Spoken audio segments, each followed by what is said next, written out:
এই যে এত সংস্কার করলেন, আমাদেরকে কেন তারা ফোন করে জিজ্ঞেস করে যে এগুলো সব কি তারা না কইলেই চলে যাবে?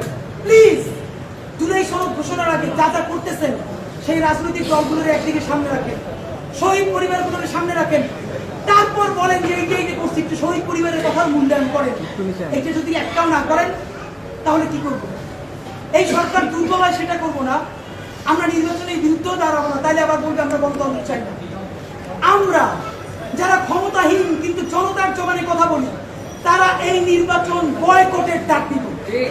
তখন একমাত্র যারা ক্ষমতায় এসে দুর্নীতি করবে সেই 20% মানুষ ছাড়া আপনি কোন কেন্দ্রে একটা কাক বিড়ালও খুঁজে পাবেন না। মাননীয় প্রধান উপদেষ্টা, জনতা শক্তিশালী না ক্ষমতা শক্তিশালী, আপনি যদি সেটা চ্যালেঞ্জ হিসেবে নিতে চান তাহলে কোন সংস্কার ছাড়া নির্বাচন দিতে পারেন, কিন্তু শত শত যে লাশ তারা ফালাবে সেই দায়ও আপনার নেওয়া রাখবেন।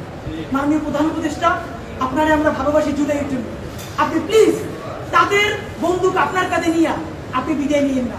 আপনি জুলাইয়ের বন্দুকটা হাতে নেন, রাজনৈতিক দল আর্মির ডাইকে বলেন যদি আমার হেল্প করেন